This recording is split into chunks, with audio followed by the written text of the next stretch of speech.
So do we want to actually talk about the transfer now that we've gone on this whole sidebar?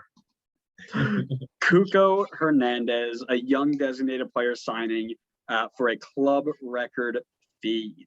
The Colombian U20 international, as well as a senior. Oh, he started the U20s, obviously, and then worked his way up to the senior national team, playing friendlies against the United States and Costa Rica, and then was capped completely on the. Excuse me, sorry, I've got the hiccups. On the 17th of October against the United States, he scored a brace against the United States at Red Bull Arena. Nice. Yes, very good. Tons of experience all the way back for tons of clubs in Colombia until moving to Watford in 2017-18. Didn't get a lot of time there. Worked through kind of their developmental league until he made 25 appearances this season with 5 goals. Then he went out on loan he was on loan through 2017, 2018, 2019, 2020, racking up 27 goals over that time while he was on loan in Spain. So quite clearly has a nose for goal. 52 total goals, 9 assists over just about 200 matches. What are your thoughts on the signing? So right now, just kind of looking at it, seems very similar to the Miazga signing for FCC to me. This is a hole that Columbus desperately needed. You look at them in the standings right now. 17 goals conceded so far this year is fantastic. Granted, they played a game or two less than most teams, but 18 goals scored on the season is very low. And they are really lacking in the attack right now, which is surprising because they have good attacking players. This move is definitely a worthwhile bet because if he kicks off here, it's in a much needed area for Columbus. My question, same as Miazga, is he's coming off a season where he mainly came off of the bench and Watford got relegated. So it's, he got more minutes than Miazga did, I think. However, very similar scenario to me. So is this another scenario where we wonder, like, okay, is he coming in kind of low on confidence right now? I definitely feel the same way though. I think it's a worthwhile bet. The talent is there for him to be a top player in this league, and it's something that Columbus needed. So it's absolutely a great signing, I think. Just like I would think Miazga is a good signing as well. So I would fall pretty much like in the same line here. I just kind of wonder how he adjusts coming into the league. That's obviously just the biggest question for me. Sure. So the thing that I like to point out here is, once again, Columbus Crew have been hit with the injury bug. You've got Lucas Zelarayan, Derek Etienne Jr., and Yaya Boa and Eric Furtado all hurt. So you're going with basically a B squad, which, fine, they should still have the talent to get through that. They're struggling a little bit right now, but I don't think it's an exaggeration that if you put Cucho Hernandez in a team with those players around him, he's a top 5 striker in the league, period. Yeah, definitely has ability. Very similar to me of the Josef Martinez signing. I did watch a few of his highlights before we started kicking off here today. Very, very similar play style. Obviously, playing at Watford in the Premier League was a little bit too much for him, which, again, happens. Or the Championship, depending on where he was, right? But when he went over to Spain, playing up against teams that were not as successful, right? He was playing in the 2nd division in Spain, which is about probably a step lower than most MLS teams. 16 goals and 35 appearances at aged, what is he, he was 23, and that was 2017. So looking at 18, 19 years old, this kid's scoring 16 goals and in the 2nd division of Spain. That's fantastic, right? Dropped off a little bit because he's still learning his craft, but 23 years old, getting this guy on a $10 million move is massive, right? For the exact reason you just pointed out. This guy goes off, drops, a couple of 15, 20 goal seasons. You're turning him over for 15, 17 mil, Oh yeah, for sure. Easy, especially in 2 to 3. Tati money for sure. Yeah, especially in 2 to 3 years when the market's going to go a little bit more crazy. Yeah, 17 year, you might look at 20 mil, which is going to be the normal, right? By the way, in 3, 4, 5 years for MLS, but we won't get there. That's another topic. Do I think he struggles without all those players? Yeah, right. Because it's all about service. I mean, I would like to get a look at some stats here if I could, but I'd like to see how many touches Miguel Berry has had inside the box for Columbus Crew, because I feel like his service is being completely limited. I mean, you look at Columbus Crew over the last couple of game weeks. I think they've been outscored like 7 of their, or held scoreless like 7 of their last 10 games or something like that. Yeah, I mean it's there's a lot of zeros up here. Yeah, so 0-0, 2-0. That's 2 out of 4, 3 out of 5. They had a stretch of 4 league games in a row where they put up 0, and in that stretch, the only game that they didn't put up 0 is when they lost in the U.S. Open Cup to Detroit City. So that's not a good spell. The only time they scored more than 1 goal was against DC, where they put up 3, and against Atlanta, which isn't tough to do. No, it is not. Right. So one of the things I'd like to, I'm sure there's a way we can find touches. Yeah. So Miguel Berry had 19 touches. And if we look at his heat map here, I love how they do this. Miguel Berry. Yeah, I mean, he doesn't even have any of his heat, none of his heat map, Miguel Berry, is inside the box. So he has, the only time he got a little bit inside the box is on the edge of the 18, where he was stopped. So in his 0-0 game against RSL, which granted RSL not an easy team this year, he has not there's no service without Zelarayán. So Cucho would struggle. That being said, once Zelarayán's healthy, Derek Etienne's playing as that kind of inside inverted winger with Pedro Santos bombing up the left wing, creating all this havoc, slipping him in. I mean, I think they're one really good signing away from helping him be elite. But man, oh man, I can just imagine like scenes of Miguel Almiron and Joseph Martinez are running through my head as I see Zelarayán breaking on a fast break with Hernandez peeling off a backside, which would be really exciting for the league and for all of that. But great use of the young designated player signing. Obviously, a guy who has a ton of potential coming over from the Premier League. Most of his time spent in Spain, but I think this is a very good look for what the league is trying to do, right?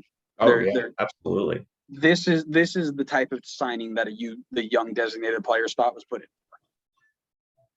Yeah, absolutely. I mean, I don't even think Columbus needs to make another big signing. If they just get healthy, this team should be top of the East on paper, at least on paper.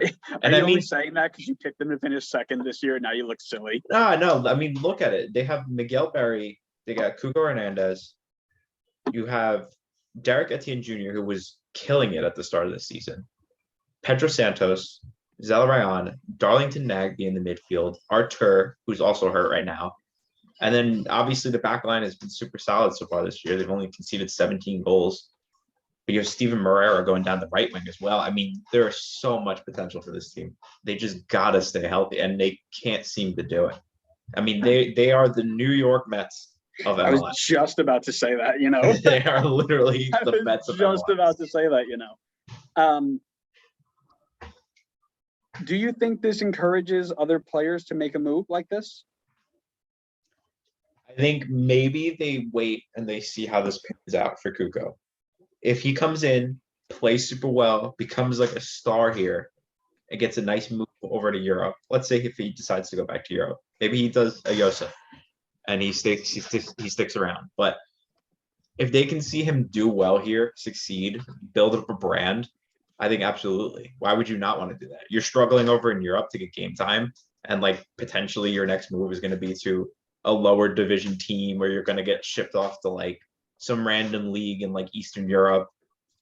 Yeah, I'd move over to MLS where you can build a brand and play well, get good money. So my question, my last question before we can move on to some Welsh dude is about to be pocketed by Anthony Robinson in the World Cup. Damn, I was so busy trying to get to Euros now that I forgot. I know. My question. Yeah, well, I think you were successful in that at least. Oh, what does this say about the state of the league for the fact that he chose to come here versus maybe trying to pick, a Spanish league where he was successful, or, go back to, Colombia or someplace in South America even. This to me says that MLS has the spending power to beat out lower tier teams in the top 5 leagues. Maybe not in the Premier League, but in La Liga, for example. Because he could go to, like you said, a probably like mid to lower table team in La Liga, where he was successful and he could play well, still be in Europe, still get, the European spotlight. But instead, no, he decided to go to MLS, where he's going to forego all of that.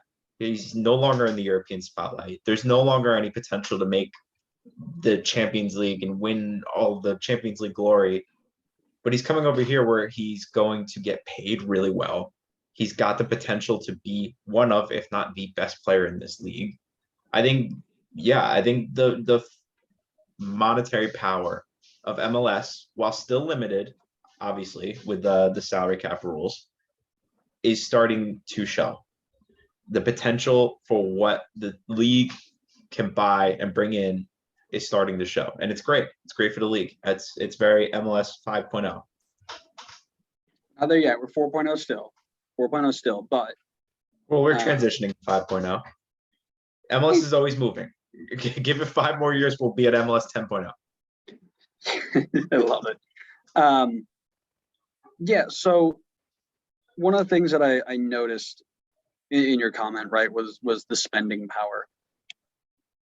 Columbus have now spent in 2 of the last 3 seasons $8 million on a center attacking mid from Mexico and now $10 million on a striker from the Premier League. These moves are becoming more and more normal for MLS teams, right? Which is telling me one thing, that owners are willing to now spend that much money.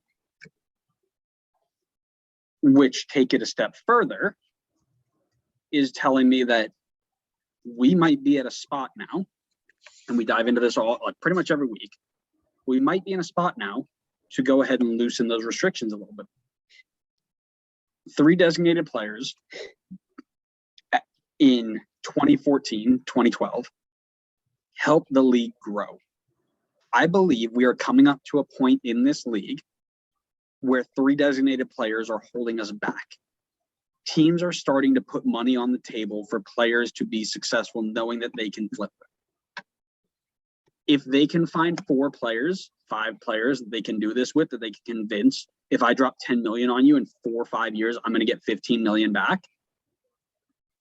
Let's do it. Right? We're looking at now $18 million to buy 2 different players. You tell me that happens for any team other than the LA Galaxy before 2017, and I'm laughing at you. This is such a good look for the league. And obviously we're going to talk about LA in a second, doing basically the same thing, but teams are getting ready to spend in the market. The league is ready to take off. It's time to at least add 1 more spot. I'd like to know your thoughts on that before we move on. I think my thoughts are that David Beckham is rolling over right now because he tried to tell the league that they needed to do this 2 years ago. And the league didn't listen. They just punished him. And now here we are. Here we are going right in this direction. David needed to wait. No, go ahead, David needed to crawl so Cucho Hernandez could fly. Exactly. No, I think absolutely. I 1000% agree with you. Like, you need to expand it more. There's just too much interest or potential interest to not expand the designated player spot. Make it 5. I mean, yeah, no, make it 5. Why not? I think it would be huge. You still can keep it so that there's still some, what's the right word? Disparity between the league. Yeah, Like, disparity, sure. Yeah, so that you're not seeing Man City and Liverpool challenge for the title 5 years in a row, right? You don't want to see Seattle and LAFC fighting for the title 10 years in a row. Like, we want to see the FCCs rise up from the basement of MLS to somehow be challenging for the title. Like, that doesn't happen. That very, very rarely happens in the Premier League.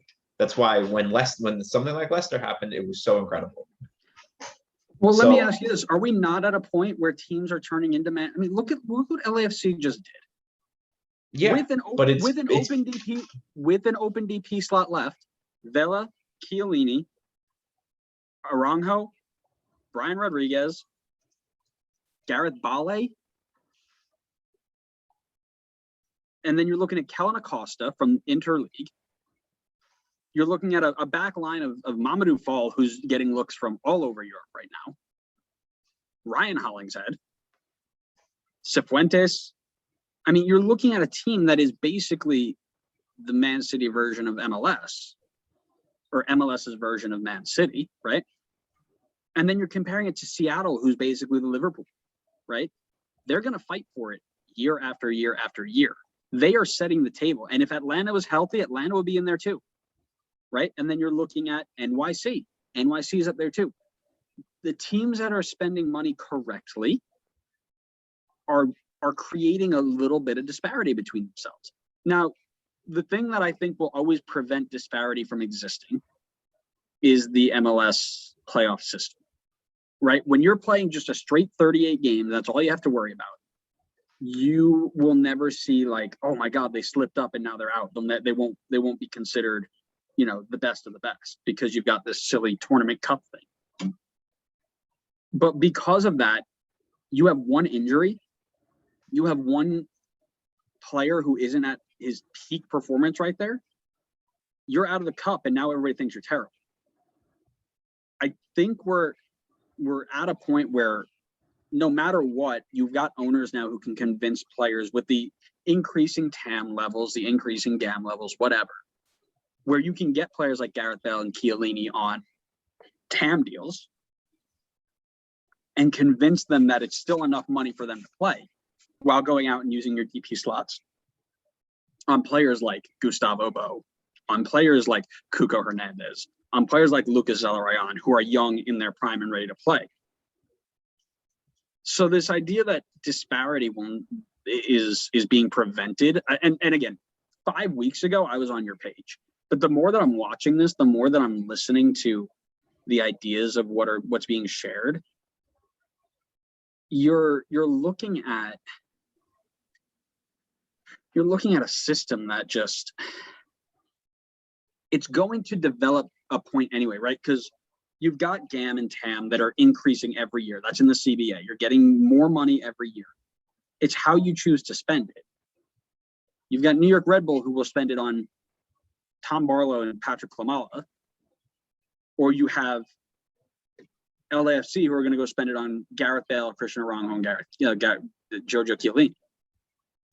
There are levels to this.